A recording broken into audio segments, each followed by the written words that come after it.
Bonjour à tous, chers followers de Pourbiz.com et Attic 509. Comment allez-vous aujourd'hui? Jana, votre conseillère en relations. Un plaisir de vous retrouver sur la chaîne Attic 509 pour vous présenter un nouveau paquet Mon amour et mon mariage accompagné de Jogi et des jeunes du groupe FCC de Attic 509 afin de partager avec vous sur comment savoir qu'on est prêt ou mature pour s'engager dans une relation amoureuse. D'abord, c'est quoi une relation amoureuse? Une relation amoureuse est une connexion émotionnelle et romantique entre deux individus, basée sur l'affection, le respect mutuel, et souvent, le désir de partager sa vie avec l'autre. Dans un échange que j'ai eu avec Jogi Etienne, il m'a dit ceci: être amoureux c'est être prêt à dépenser de l'énergie à celui qu'on aime, l'expression de tout amour, est une dépense d'énergie en plein temps. Non. J'avais pas compris ce que Jogi voulait dire.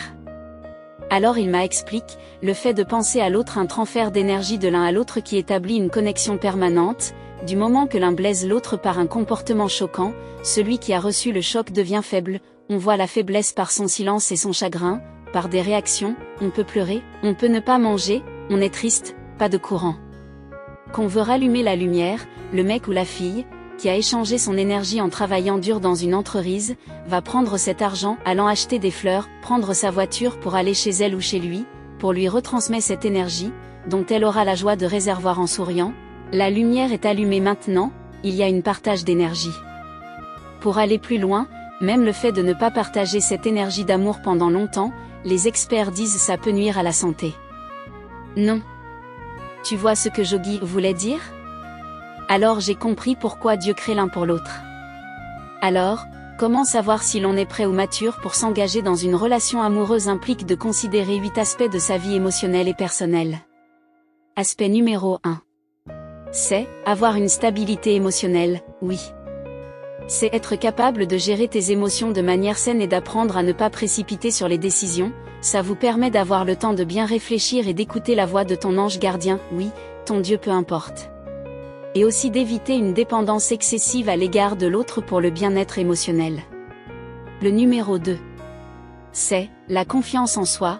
Il faut avoir une estime de soi positive. Ne pas chercher dans la relation une validation constante de sa propre valeur.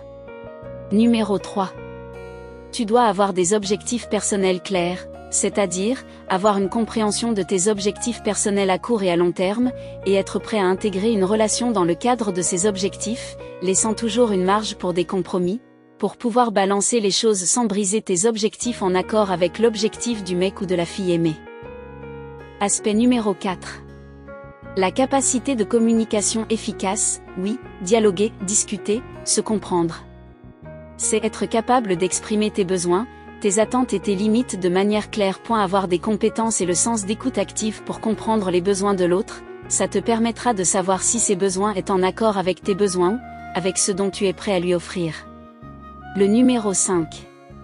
C'est la maturité émotionnelle, c'est de comprendre que chaque individu a ses propres besoins et défis émotionnels.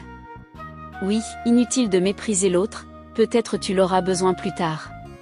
Peu importe vous êtes marié ou pas, l'un l'autre doit être toujours prêt à soutenir et à comprendre son partenaire dans les moments difficiles. Oui, pour le meilleur et pour le pire. Oui, c'est là où ça a tout son sens. Oui, aucun vrai amour n'est privé de sacrifice, dans un sens ou dans un autre. Oui. Bien. Aspect numéro 6. Ce serait très bien d'avoir une indépendance émotionnelle. C'est être capable de maintenir son identité individuelle au sein de la relation. Et aussi, d'éviter de s'immerger totalement dans la vie de l'autre au détriment de ses propres besoins. Au début de ma relation avec mon mec, j'avais pas compris le thème, espace vital. Mais en me remettant en question, j'avais compris que parfois j'avais besoin un petit temps pour moi-même. Le numéro 7. Tu as la capacité à gérer les compromis, bien. Être ouvert aux compromis et aux ajustements nécessaires dans une relation. Est une bonne chose, pour bloquer les vaines disputes et d'exprimer un sentiment de domination ou de choc partiel. Là où il y a l'abus d'autorité, il y a la dictature, alors un coup d'état sommeil. Oui, fais des compromis. Évitez une attitude rigide ou intransigeante. Le numéro 8. As-tu déjà fait des expériences personnelles? Bien, ça va te servir. Pour les filles ou les garçons plus jeunes, Vos parents qui ont eu des expériences peuvent être de bons conseillers, ou des conseillers mis à votre disposition.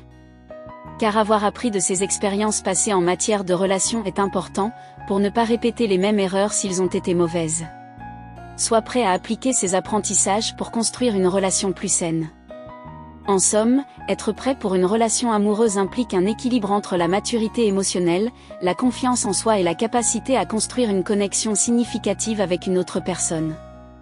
Chacun évolue à son propre rythme, et la clé est d'être conscient de ses propres besoins et limites tout en étant ouvert à partager sa vie avec quelqu'un d'autre. Cela contribue à attirer des partenaires compatibles et à construire des relations basées sur la compréhension mutuelle. Chers followers, merci de nous avoir suivis. Partage nos vidéos à tes amis, si tu penses que ça pourrait les aider. Et restez branchés pour Biz.com et Attic 509, pour une nouvelle vidéo Mon amour et mon mariage, avec Jana et Jogi. Belle bye, et à bientôt. Biz.